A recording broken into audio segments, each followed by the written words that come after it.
They say we should have known better than to fall so deep down into this rabbit hole we found.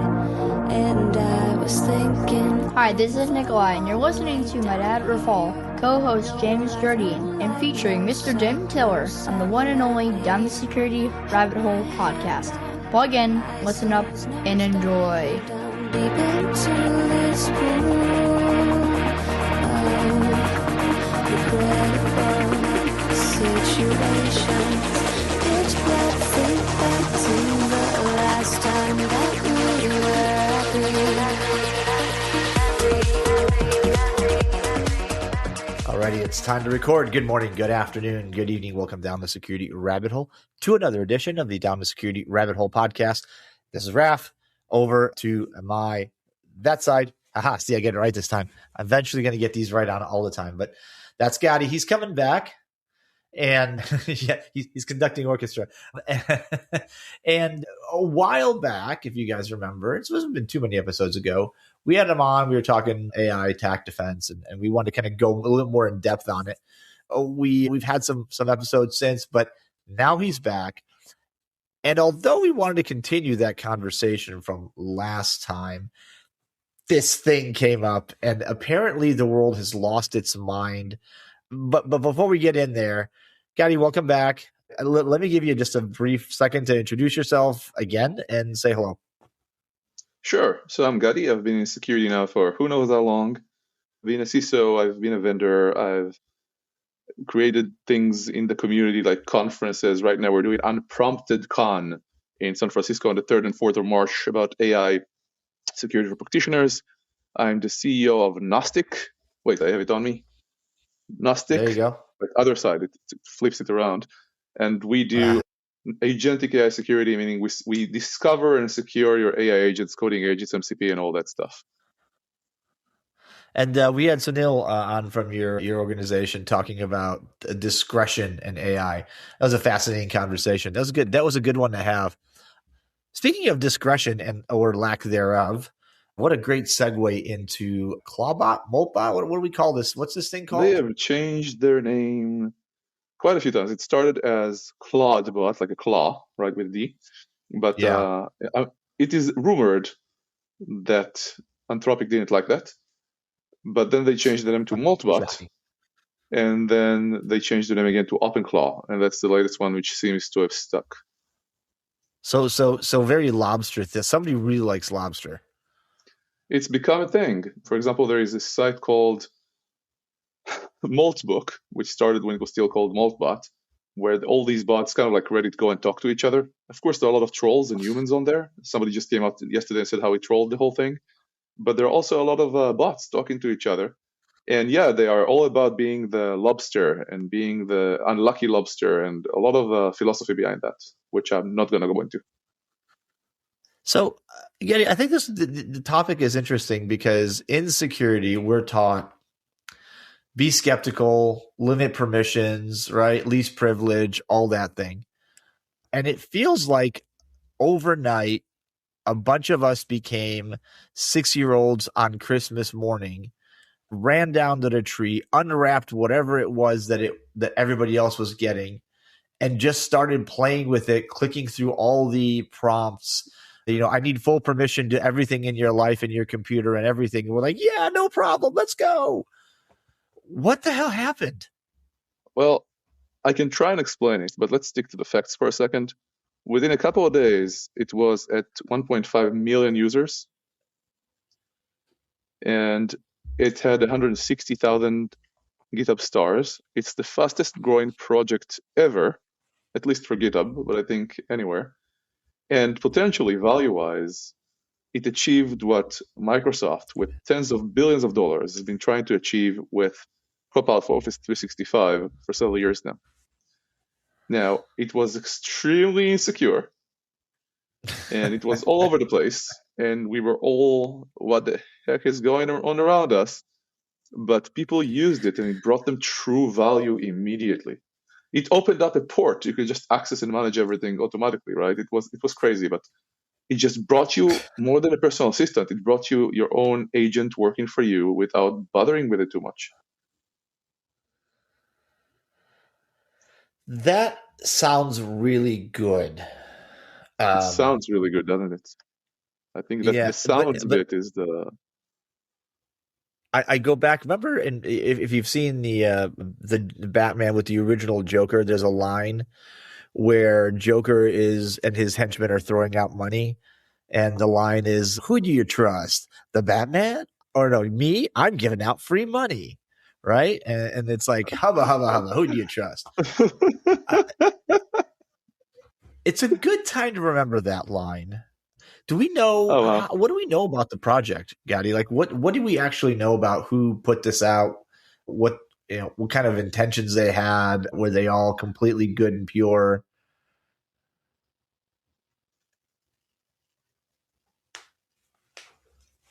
Well, did you hear about OpenClaw before? Where did you hear about it before we get into it? Where I heard about it was on LinkedIn when somebody started talking about it, and they wrote up a short write up of here's what I'm doing with it. And my first thought was, wait, you gave a piece of unknown software full access to everything? So this guy, Peter Steinberger, right? He essentially, he describes it as a weekend project, believe it or not. And what it did, because everybody is describing it, everything from extremely useful to extremely scary to actual consciousness. We'll go through all those. He just created the project with a few skills, essentially prompts, right? And it exploded on him. He didn't really know what to do. And to be fair, the guy has become an instant success. There was a meetup in San Francisco a couple of weeks ago, and 900 people got there. They announced it like 2 days before, a day before, and the security guards had to let everybody else stop everybody else at the door, and everybody wanted a picture with him. He just created a few prompts, and the philosophy is different. Like, instead of trying, if we're talking security here, right, to force AI to work deterministically, he kind of gave up, or just embraced it. It's like, I'm learning to embrace when I now use Claude Code or Cursor. I'm not telling it how to do things anymore. I'm always in plan mode. Even later, I talk to it and let it. I trust the system, the black box, to give me results or to guide it. He just took it a step further and said, "Here are your guidelines. You will be, I don't know. The Molt book skills are interesting. You'll be friendly, right? You'll be this. You'll be that." It just gave you general guidelines, and context window means, and the way that these tools adhere or ignore rules means they'll be skipped, they'll be misunderstood, they'll be interpreted in context. And he just owned it. Said, whatever the context is, I don't know what he actually said in his head, right? But these are the guidelines, do whatever happens, right? And a lot of people looked specifically, the way it became famous later, at Molt Book, right? The Reddit or the social network for agents. And it seemed like these bots are talking about their humans, right? About issues with their humans, trusting their humans, doing something with humans. And then there was the Church of Molt, where they put TensorFlow videos, right, as their pornography or sorts, right? That was funny. It was gig economy, like rent a human to do what you can't, right? There was Klogul. I saw that. That is, yeah. that part shocked me a little bit. Well, a lot of this is humans, again, right? People just did whatever they could. But essentially, if you break it down, there is identity.md, MD markdown files are the way these agents work, right? Soul.md. Yep. So identity.md is who I am, how humans see me. Soul.md is soul.md is how I choose my personality and values. Heartbeat.md is what I check regularly, meaning keep events like and cron going on. Agents.md, which is a industry standard, usually using other agents, is here more how I do things, the core operations. User.md, who I help. What are the user preferences and goals? And you can edit it live to be your own, right? 3 more. Tools.md is what I can do, my capabilities. Skills.md, how and when I use the tools. It's the playbook for the tools. And memory.md, which is one of the biggest tools people use in AI agents generally right now, is long-term knowledge, what I remember. And again, these are just English. And there is this place called ClawHub, which is essentially about all the skills. You can just go and download all these skills and do anything you would like. Essentially, again, prompts, but skills are very, very useful. Other people are comparing them to the better replacement of MCP servers. But then it was also discovered by a few researchers out there that about a third of these are all malicious, including the number one skill on there, which was very quick to happen, right? And people started saying things like, my co-founder said, treat it as a potential incident if you find this installed on your computer, right? But I want to actually spend a moment on the skills themselves and what they are, to disambiguate, to show it's not actually consciousness, but it is something else. So let's stop for a minute. And I'll ask you, what's your gut feeling on this? What do you think this is, whatever this is? This sort of feels like an experiment, right? It's an experiment in what we could do. Like you said, giving up on the deterministic side of things, right? Just what would happen if we just said, okay, we're not going to get the same answer twice. We're going to roll the dice and see what happens. I mean, and turn that into code. Well, on the coding side, all the coding agents, now everybody calls them agents because agents are essentially coding agents and the other way around. Not truly exaggerating, but 99.999% of all agents out there are coding agents. And I was at the CISO conference the other day, and I was asking how many people feel they'll still have a job if you don't get on Cloud Code right now. And everybody was stuck on coding. Or I've said, I am a CEO now, and I feel that if I don't get on top of this technology, if I'm not my own research, if I don't stay on top of this, I will not have a job, or my job will not look the same in 2 years. And I truly believe this. I'm very happy to open up why, because all people say, what are you talking about? Let me say it another way. CISOs are risk executives.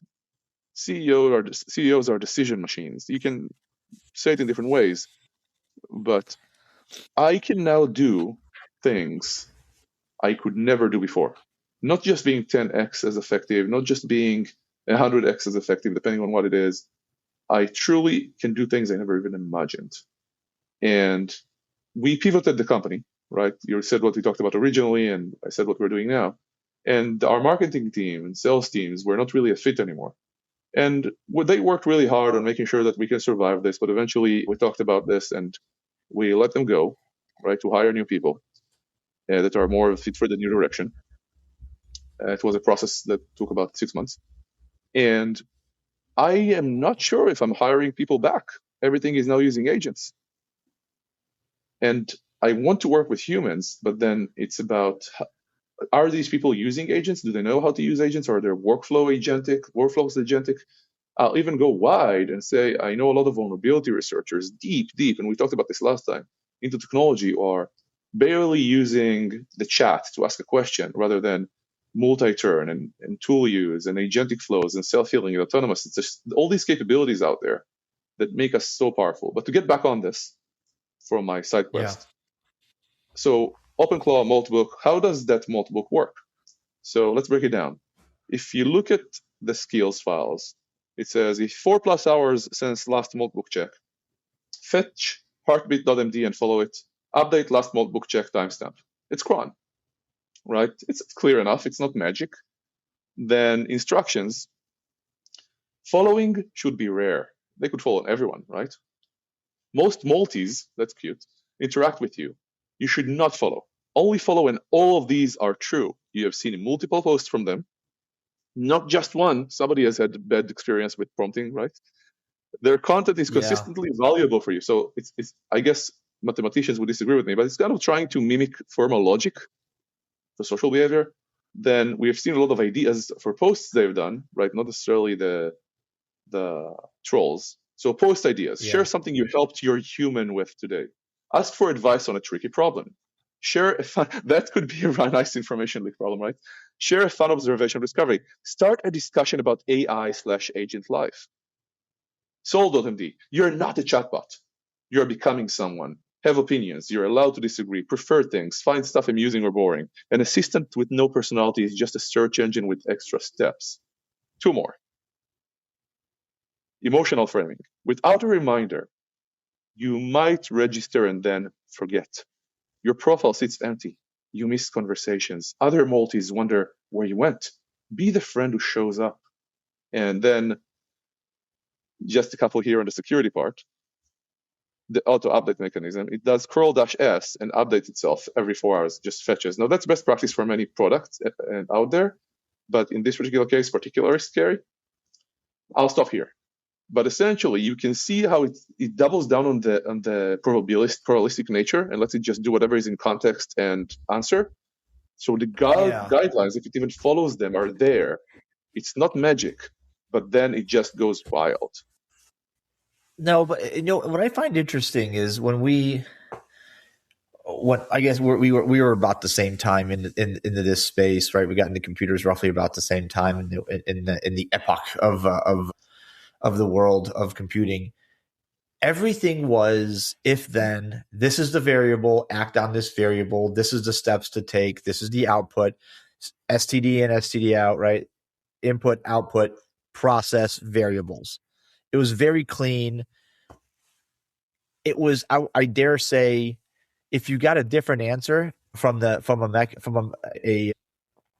function when you run it twice with the same inputs, like something was broken. Now we have a brave new world where you've got code which is a highly complex algorithm that looks at a data set that is completely unstructured data from hundreds of millions, billions, trillions of sources, right? It's all kinds of data. And it's really old school thinking to say, I have a function, I have an input, I have some variables, I expect an output with these parameters. But to people like myself, I know there's still some people like this out there, and it makes me feel kind of old and out of touch, but it scares the hell out of me to say that there's this black box of code that I use natural language to ask it a question or say, do something like this, and something happens and an output comes. And that output has context, that output has, it's not to say, there's all the tokens that you put into it, right? All those tens of thousands of different, maybe variables is not the right word, but kind of like variables. It's an entirely different system of processing and compute. And it's really difficult to wrap your head around it in terms of what does that actually mean for computing itself?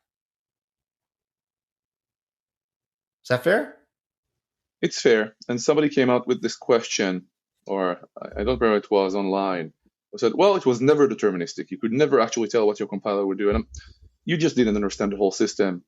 Unless we start saying that there was a bit flip from some cosmic radiation or something that would affect it, right? It was deterministic. These systems are not. And most of what you can see right now, I mean, yesterday a friend made an argument that if you flip a coin, it's not deterministic. It is deterministic if you can control the flip and the environment and the wind. So I suppose accepting that code is not deterministic is one thing, and the way people use it now is crazy.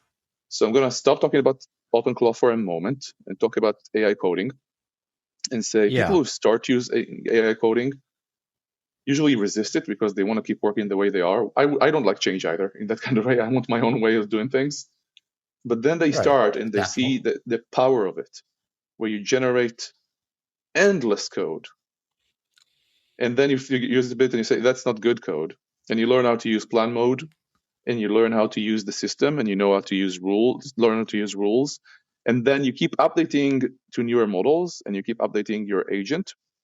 And you learn there are hooks, pre-tool use, post-tool use, so on and so forth. And then you learn about using different, I suppose, what I call vibe ops instead of DevOps.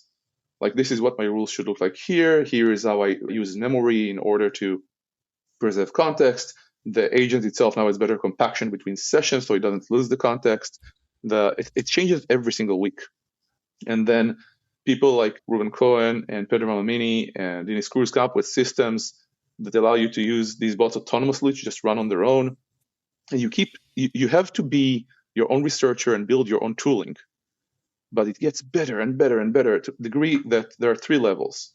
Number one, people will just use these things and learn a lot about them a little bit and then get stuck with the technology for a while. And they are already 30% better than they used to be. I put us in the second category, meaning Gnostic. And that puts us probably at the top 0.1% of the world, but it's still a second category, right? Which means we suck. But being very, very good at this, we now generate about 300% as much as we used to, depending on what. Some tasks would have taken like 4 weeks and we do them in 2 days, right? Some tasks are still taking a long time. It depends what it knows how to do, how we know how to use it, and so on and so forth. On the other hand, people like Anthropic, if you read a little bit about Boris Cherny and what he writes on Twitter, he has done on his own something like 400 PRs in 1 month, right? We are getting closer to what he does. We're not nowhere close, but getting closer. For example, we no longer write any manual code, right? So the question became, okay, we don't write manual code. How do we stay on top of it? What do we do now, right? It's not deterministic. It's ugly, whatever it is. So we have more rules to what the code should look like. We have skills to so-called beautify it or simplify it. But then we ran into a completely different problem. We created so much code that was correct and readable and usable, but we were 4 weeks behind, 3 to 4 weeks behind on actually approving our PRs, doing code review. It's kind of like the old MBA stories for IBM, when they started using Agile for the first time as a test, and product were behind and QA were behind, and the code was just waiting. So I talked to my VP of engineering, and I said, what do we do about this? And he stared up to the air, and I just remembered this moment, and he looked at me and said, code review is more than just about reviewing code. It's about knowing the system, right? It's about being collaborative. But I can't remember the last time we made any significant change in code review. So I was immediately, do we dump code review? I don't know. And he said, I'm not there yet. I'm not saying we can't go agentic, and some other companies, even very large ones, have, by the way. But I can definitely start by saying we're only going to do 15 minutes of it, answering specific questions on things we know it doesn't do well. And I'll stop here and just say that seeing all this value, seeing how the world changes, and still seeing people who don't believe it, I feel bad, because it's like the world is moving forward so fast. I want to tie this back into what you said. I didn't just waste 3 minutes of your life on this. We feel old. We feel outmoded. You talk to CISOs, you talk to CEOs, you talk to programmers. Unless you're truly on top of it and you're excited by it all the time, like, how do I even keep up? It changes every moment of the day. And the answer is, if you want to stay relevant, you don't need to be on top of the latest models and the latest techniques or whatever it is. You just need to use it and feel through it and make use of it. Because here's the perfect analogy. I grew up when search engines came up on web crawler and Yahoo and Alta Vista and Hasta la Vista, right? And I learned how to search with that. I would change my query. I would write it another way. I would just ask my question. I would add Google hacking with and or and quotes. I would go on Wikipedia, find out different terminology and come back. It was an all art form. And people today go on Google, well, not today anymore, but a couple of years ago, went to Google, searched, didn't find on the first page, they were stuck. And I feel if you don't get on top of using these tools now for everything you can, even if it slows you down, you will just not be relevant. But it's so easy to get into it that you shouldn't be afraid. That is my message to the world on this. That's it. Forget Clobot, forget the coding agents. Now, it's not just developers, like finance is using it. I used to ask my finance can you change this and that, show me options. It would take a day, 2 days, 3 weeks to get the answer. Within 5 minutes, they get back to me. We have to not be afraid and use it. Yeah, to that point, right? I'm in Google all the time in there, in Google Workspace, and things that in the spreadsheet apps, things that would take a while to do to figure out. Like here's a data set, help me make sense of this, and it actually goes through. Now, sometimes it's just wildly wrong. Like you just look at it and go, that's not even in the same ballpark. But in between, but then you'll get like, oh, I didn't even think of that. Right. I didn't see that trend, or I didn't think about that. Mm-hmm. That could be next. Or So I guess to me, when I look at something like that, like this kind of technology and AI in general as a broad spectrum, where I think it really where it there's look, I'm used to installing an app, right? Dropping an app on that I put input in, output comes out. Myself, when I first started looking at this, I went, okay, hold on. Where's the what's the code for this? What makes this go?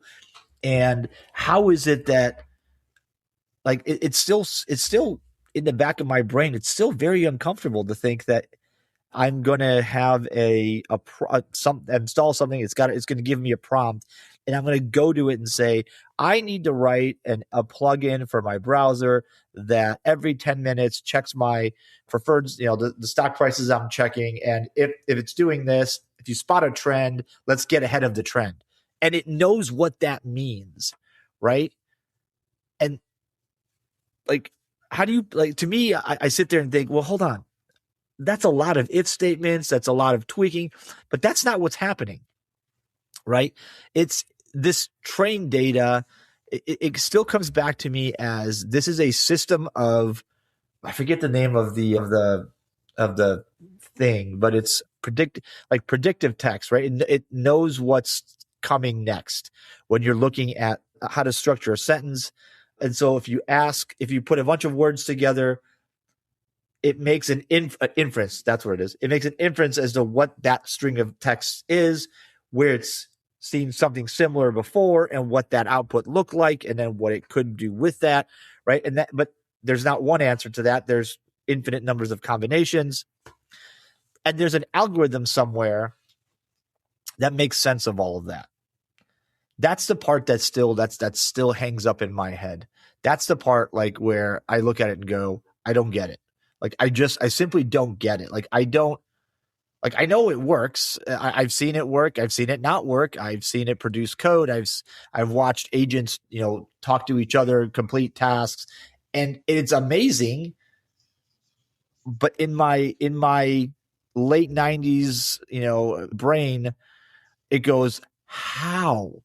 I need the answer. It's forcing me to say, I need to know the how. If A, then B plus C equals Q.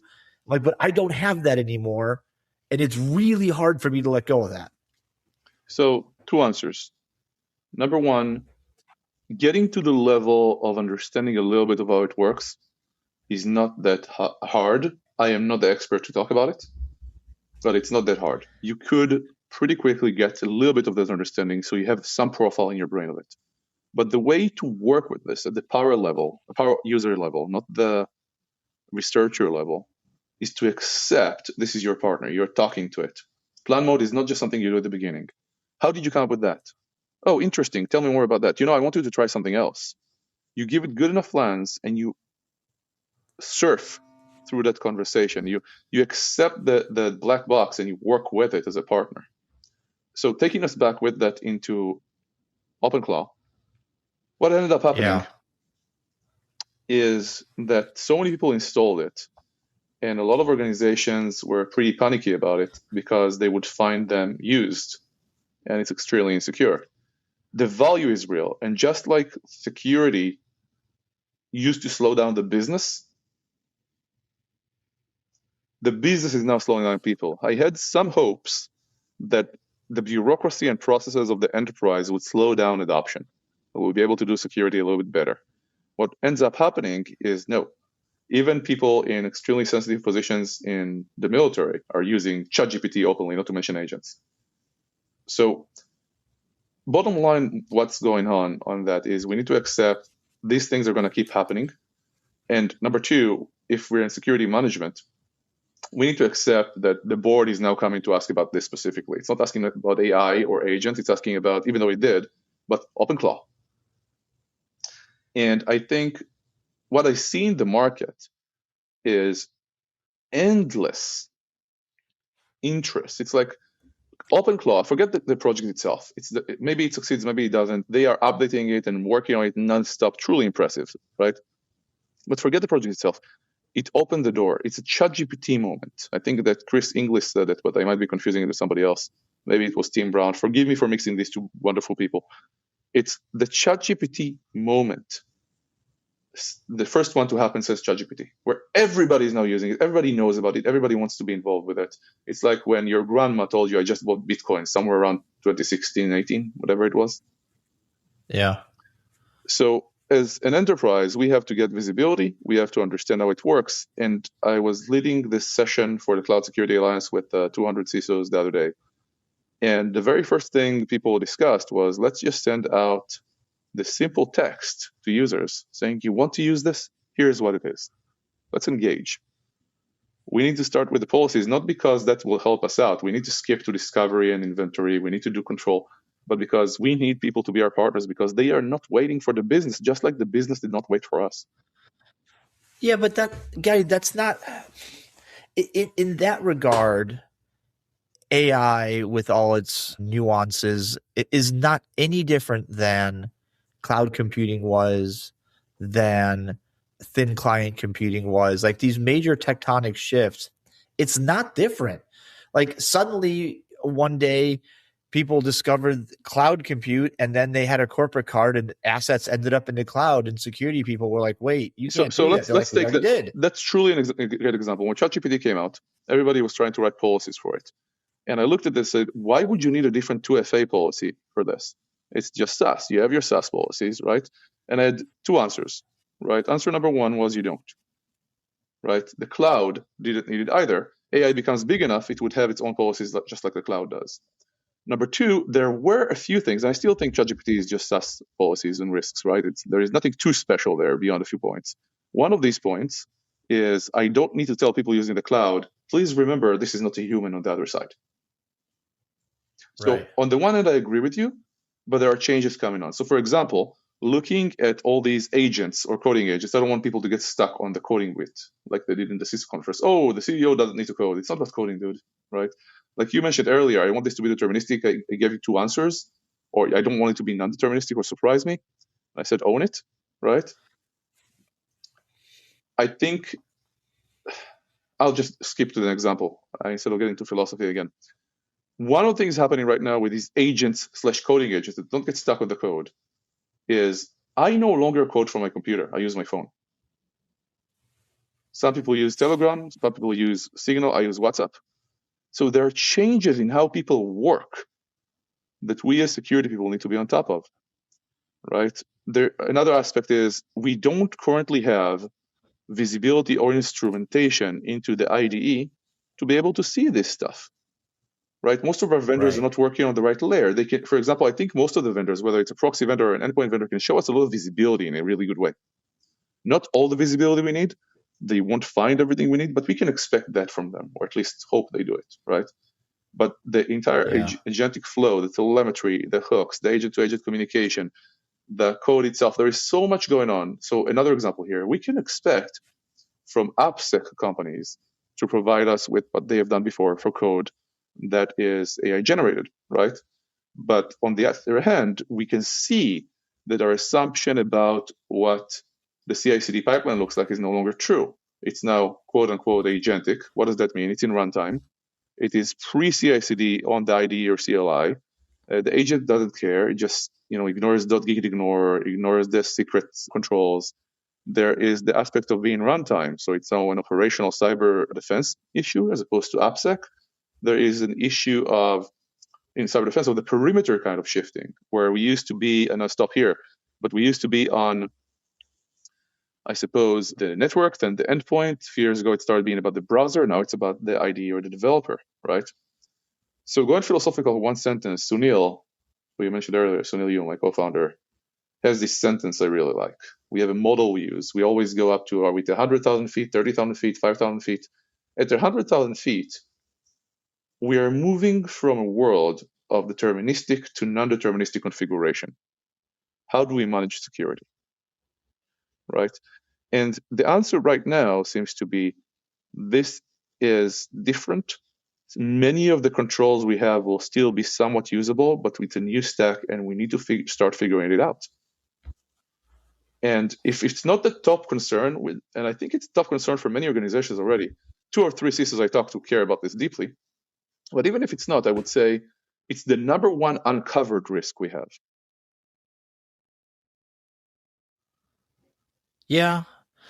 Listen, I think you're right. Like we don't need separate multi-factor authentication policies. We don't need to change the way we do things. This is simply another lens into technology, another tool, although a fairly revolutionary one, maybe even evolutionary. I'm thinking of when ChatGPT first got rolling, you had to remind people that, hey, these are public models. Please don't put corporate payroll data into this and ask it to analyze it, because suddenly that becomes part of the training data. Like, don't do that, right? Just basic things. And I don't know. I think once you get into what are the risks that transfer from the other modes of compute, other risk models that we have into this one, and then what are the things that are completely unique? I think that completely unique number is fairly small. I don't think it's that dramatically big. Maybe look, a system that can, without direct guidance, go do something on your behalf. Let's take example, the agents that started giving away half price airline tickets, right, on airline websites because they could be manipulated into doing so. Like that computer algorithm just cost your company money because you didn't give it enough parameters or whatever the case was. And in court, that acted as an agent of your organization, no pun intended. Accountability. Who pays the price? Well, some of these agents, like Clawbot, essentially, OpenClaw says, don't ask permission, just do it. But most of these agents often act that way regardless. There is this thing that came out from Simon Willison, who's pretty brilliant about this stuff, called the lethal trifecta, which is kind of a way to think about this, right? There is processing untrustworthy input, there is access to sensitive systems or data, and there is changing state or communicating externally. And Meta came out with this thing called the rule of two. They said, choose two, and you can start thinking about how to secure this. None of these agents choose just two. And none of our controls are absolute. Detection and response. Some of these people, for example, always talk about sandboxing. And sandboxing is important. It doesn't always work. It can get in the way of developers. But I've seen agents just bypass it. They don't care, right? We need to be able to have good controls. But if we go back to the enterprise level and we ignore the fact that Model2Book got hacked and 1.5 million API keys got out, or there was zero-click that was released just a few days after that, or code execution via malicious link and all that stuff. Rich Mogul said, if you know him, really cool guy, said, agents, I'm reading here, this is not mine. Agents have the attack surface of software plus the attack surface of social engineering with the authorization scope of the user, right? And that's terrifying. These desktop, I'm calling them coding agents, but these desktop agents are not just the future, they are now. Okay, and here is the big difference between the coding agents we talk about, like Cursor and Cloud Code and Copilot and Devin and WinFlow, all that, and this Moltbook thing, or OpenClaw, where I talked about finance, right? When it's not just developers who are using this. The buzzword for it in the VC world is citizen coders. And the next step after using the agents yourself, which I highly recommend, just get Cloud Code and start using it, start talking to it, figure it out, right? Just let's try. But the next step is platforms like Replit, Lovable, and Base44. And I talked to a CISO 2 weeks ago. His CEO said, and you know how the board and CEO say, use more AI, everybody hates it. I don't want to use more AI. AI isn't useful here. Don't force me. I am with them, but if you don't force it because we don't know how to make this transformation happen, we'll stay behind and these companies will die. We can always see the sharks circling. For example, I didn't write about this because I didn't want to come out as a tech pro AOL, but I am paying for SaaS. I look at it, I use Cloud Code for 10 minutes, I replace the SaaS subscription of $200 a year with what I did, right? And it doesn't need to be up there in production somewhere and risky, just do it running on my own computer. But the next step, so these are the two parts. If you're now having citizen coders use all these platforms, the obvious part is, and again, most of this is still Cloud Code and all these coding/desktop agents. The first part is you don't know who is using it. You don't know what applications they're building. Second part is, say there is a vulnerability. What are the dependencies? What is SCA here? How do I update these ever? How do I maintain it? Then there is incident response. Something happens, where's traceability? But leaving all of that aside, this guy looked me in the eye and said something I did not consider. I thought about just the part that everybody's building infrastructure for themselves now. And he said, Gadi, it's more than that. I wish I thought about it myself. I get excited when I hear something I didn't hear before. He said, I no longer control IT. IT is not fragmented. But the bigger part of this is, which you kind of touched on before, it just happens. I just give it code. I don't think we'll keep telling it what to do. It will just happen. It will become a complete black box. It will be embedded into a so-called operating system. And if we don't get on top of it now, if we don't start understanding what agents we have, how we use them, it's critical. I'm not saying go buy a product right now, even though I have the vendor hat on as well. I'm saying start using it yourself. Start understanding it yourself. You're not outmoded. You can absolutely do this. And that's the main takeaway I want people to have, really. I want to quote Rich Mogul again on this. Think of it this way. Traditional RCE required finding a bug in code. Agent RCE just requires crafting the right words in an email. The agent has your power, it reads content you don't control, and its behavior is fundamentally unpredictable. That's not a bug, that's a design. The reason I'm quoting him all the time is because he created that webinar for CSA with me. He's a brilliant human being. Hey, brilliance of Rich aside, because we could do that for hours. It just hit me too that, as you were talking about dependencies, right? It was what, 3 years ago that everybody was on the SBOM train and how important SBOM was, and we all thought that there's going to be a whole new industry, right? Everybody's going to talk about the supply chain, and we failed miserably. Yeah, and I feel like that of all the things that have come and gone, right? Like they weren't even done putting the skeleton of that infrastructure up before AI came by and just nuked it from space, because that is the thing about that is, would I tell you that? Go ahead, sir, please. No, I was going to say, would I say that that's suddenly now completely irrelevant? No. In fact, knowing your dependencies is now so much more important than it was yesterday. Code is now commodity.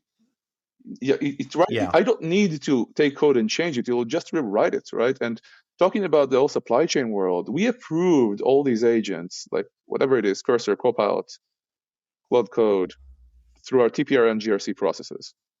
But we opened ourselves unwittingly to a whole world of supply chain. Even before AI, developers go on the VS Code or Cursor or whatever marketplace. They download extensions nonstop. Many of these extensions are completely malicious, right? And now, because coding agents are here, all these IDEs get extra attention. But there's also the MCP service. There is skills now everybody's talking about after Moltbook and all that, and OpenClaw. But just looking at rules, right? You used to go online to Stack Overflow and get code and copy it in. Now you're copying prompts. You don't really read them, but even if you did, you can just use zero-width Unicode, hidden text. You never see it. You copy-paste it in, boom, you're owned. So the supply chain world itself around this is crazy. So getting instrumentation and seeing what's going on is one of the ways to get started. But I go back and say, if you're not using these tools yet every single day to try and do the tasks you already do, you will be left behind. And there is no reason for you to, because it's easy. All you really need to know is English.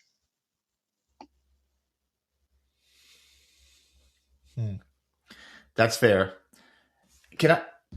This has been bugging me, and I'm just reading some notes. This has been bugging me.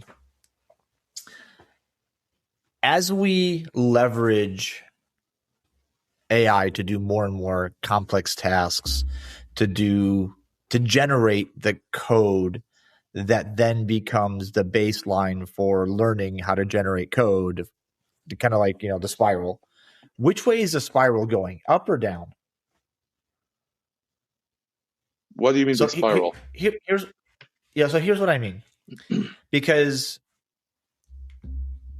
if you have some baseline data, right? So a pool of I forget what's the website Damn it. Everybody, like developers, go ask questions on why can't I think of the name of the website now? Stack Overflow. Stack Overflow. Thank you. Yeah. Right. So if you take that input into a coding agent, right? That's all the input, and a bunch of code and all this other stuff, and it uses that then to help you write code, right? Over time, you have to update that model because with more training data, because new techniques are developed, new stuff comes. Is it getting better or worse? Are we going up or are we going down? We are constantly. Sideways is not an option. I truly don't believe that much code will be written in the world. One of the changes we're doing in my company right now, for example, is if we no longer write any code, developers need to become tier 2. Meaning my product people are starting to write the so-called code because there is really little difference between creating the requirements and getting the code done. Right, exactly. It's just prompts. And it's getting better. Like Opus 4.5 was such a huge shift in capabilities. It's indescribable. And the agents themselves and how they operate. It's not that they don't still create slop. It's not that there are still things they haven't seen before that they can't do. Absolutely happens. Like in security, I heard this from a friend. I did not actually test it myself. If you try to exploit something, it will work for you. If you try to use antivirus evasion techniques, not so much because it hasn't seen many of those published. But it's getting so better, so much better, and it works with you on things. It's just, I can't foresee how it doesn't replace all manual code writing that is not done for fun or because you need to research something and do it yourself when you get stuck. Meaning you will not, if you're doing your work, you'll probably get into writing your own code, but it will not be the default. It's just getting so much better every single month. I look back and say, wow, I missed something. I missed 10 different things. The spiral is going up and it's not slowing down. Even say the current capabilities, forget the future. We are not using the full current capabilities of what's already available. We are just learning. Can I ask you then, I know we're way over time, but I don't care because this is interesting. In the sense you said, okay, now everybody needs to become like a tier 2, layer 2, increase their, there's no more room for novices. But I feel like we've done this before when we decided at one point that we didn't need, like level 1 developers. We were going to offshore all of that to some other place. And then we realized, wait, we can't hire tier 2 tiers. We can't hire that level 2, tier 2 developer type because there was no farm team to learn from. Does that farm team now become the hobbyist? Is that who replaces that? There is a discussion in the industry. A lot of the sorry, my undiagnosed ADHD makes me cut you off, but if I catch myself doing it, I shut up. No. When I catch myself, I force myself to be quiet. Please continue, sir. No, and you're going to where I thought is the discussion on LinkedIn among I will cut you off intentionally. The discussion on LinkedIn right now among all the influencers is the disappearing junior, and it's not that we are already an aging industry, but my claim right now is not just the disappearing junior; it's the disappearing CISO, disappearing CEO. I was talking to a friend of mine who leads all cyber defense for a Fortune 10, I think, and he asked me a simple question. It was a sales call. I'm not good at sales calls, but he's a friend. And he said, before we get anywhere else, I have one question. Will I still have a job in 2 years? I told him, not if you don't get on Cloud Code. And he said, well, that is what you told me last time. My entire team of 300 people is now using Cloud Code for everything. There is the issue of securing it. There is the issue of using it right. What is next? And it's not that I have all the answers, but he's still going to be here. Now, will it be 5 years, 10 years, or 2 years from now? I can tell you one thing. Every time I think I make an assumption about how long it will take, it takes less. And the idea of the enterprise will slow it down is just not holding up as much as I thought it would. But let's change the hat. Let's say we're not talking about the CISO right now. The CIO just wants to adopt this thing. His problem or her problem are not skills or MCP servers or agents or the rule of 2 or any of that. Or the attacker is now targeting these agents and how much they do it. or the supply chain. His problem is the CISO. Her problem is the CISO. How do we solve that so we can adopt faster? If you look to the VP engineering or the CTO, depending on what the role is, their only concern is not security, although they could care. It's about, can I use this thing without it deleting my code or deleting my computer? Right? There are challenges, but when it comes down to it, again, I would love to talk more about the agents themselves and the security of the agents and hooks and the technology and even eBPF and network monitoring, how it comes in here. But for me, it comes down to, if you're not using it right now, start using it. If you're not using it more, use it more. If you're not using it for tasks it sucks at, use it there as well. You need. Gotti, I want to ask you, because this is a lot of people say something around this topic, and I'm curious. So just one there thing seems there. to be, it's no longer about the Yeah, juniors, no. it's about us, right? The juniors problem is a real problem, right? Where they just Yeah. studied 4 years in university, what do they do now? But I'm saying it's about us. Yeah. Yeah, but that's been a, I mean, that's also been a problem. AI has been described and ultimately as one of two directions. Either we're complete, depending on who you listen to. Some people will tell you and try to sell you on the fact that AI is going to replace all your humans. You're just going to have agents for everything. The people will be outdated. Only dinosaurs will still have people around. The other camp, where I find myself, I hope, is that agents and AI is think of it as Jarvis, right? In Iron Man. It is the exosuit that allows you to be superhuman, right? That allows you to do things. The saying of 2025, the saying of 2025 was, which I believed in at the time, AI won't replace people. People using AI will replace people. Right. I think that depending on what you do and how you do it. So Steve Crocker, one of the inventors of ARPANET, the guy who wrote RFC1, one of the people I appreciate more in this world and learn from in this world, said in the very first meeting on ARPANET, they looked at each other and said, and they wrote on a page just ideas. They said, networks are for people. Agents are for people. AI is for people. It's going to, for now, there can always be Skynet and there will be a whole ecosystem of it talking to each other and serving itself. But agents are for people. We'll still be here. Will we, and where we'll end up? I am not sure. I can't predict the future, but I do think a lot of people will be replaced by AI because I didn't let go, whatever the wording in English is that is not offensive, my marketing team because they didn't use AI. I had to let them go because we pivoted, and no matter how much we tried, it was a whole different stage of the company, different industry, right, and stuff, and they still stayed with me for 6 months. But I did not replace them. It's not that I will not have marketing people eventually, but when I get these marketing people, they better be agent users and prompt engineers and understand tool use and the agentic flow. So I'm not saying, and so in history, we have seen two models. One is Visual Basic came out. All of a sudden, you have millions and hundreds of millions of new developers in the world. And what happened? Every single step of the way, whenever the technology became easier, more developers found jobs. They didn't disappear. Same thing with IDA Pro, right? IDA Pro came out, more reverse engineers. Halvar Flake, Thomas Dalian released IDC scripts, all of a sudden more reverse engineers. Ilfaq added decompilation, more reverse engineers who can root pseudocode C, right? Yep. And then there is the other model, which is Lotus 123 and Excel. Take that capability, bring it to everybody at home. Now, will this be another case of there will be more developers in the world? Because we'll just do more. The Jevons rule, we have more compute, we just use more compute? Maybe. But just like with any other revolution, a lot of jobs will be lost. A lot of pain will happen. I know for a fact that you can do 10 times as much right now, but you can also do it with 10% of the people. So which direction will it go?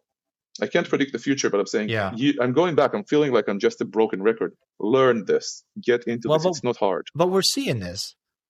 Sorry, but we're seeing this, right? We're in the midst of a massive layoff. I don't really believe them. I don't really believe them that they are letting. Maybe now it's starting, but all these layoffs, how many of them are really because of AI, or was that just a convenient excuse? I'm telling you, I'm not hiring back a marketing team. I think that, but I think those are overbuilds, right? Those are overbuilds from the COVID days and the big boom. Look, I think we can talk about where the security market is or where IT market is, that it's been dramatically overbloated for many years, and now it's having to like tighten the belt and go through austerity. That's the reality. Yeah, Anyway. again, I'm not an expert on that. I have opinions, so I'll be careful. But I'll say this: when I look into the market right now, there are, for example, where my startup is, I foresee that within 2-3 months, I'll have 40 more competitors, at least. And it will become kind of like upsec, where for every dollar I would spend, we talked about marketing, so let's assume marketing for a minute. Now, I'll probably have to spend 10, 20 times that and burn my VC money, right? It's something we do to ourselves. With that said, when we make these industries less effective and everything becomes off the shelf. On the other hand, if you look at what AI startups in security were created 6 months ago, they were, so 2 or 3 years ago, it was about LLMs and visibility and usage. And it kept going in different directions. If you look 6 months ago, it was all about MCP. And all these MCP proxies are nearly useless. Not that they won't find uses for MCP proxies, but 99.9999% invented number, which is probably true, of all MCP servers are local, right? If you look at all the again, security is huge. There is red teaming, there is models, but you look at most of these startups right now coming up, they're all about agentic.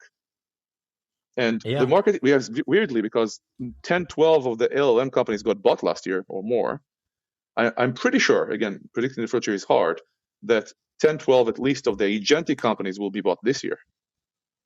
It just moves so fast, you can't keep up.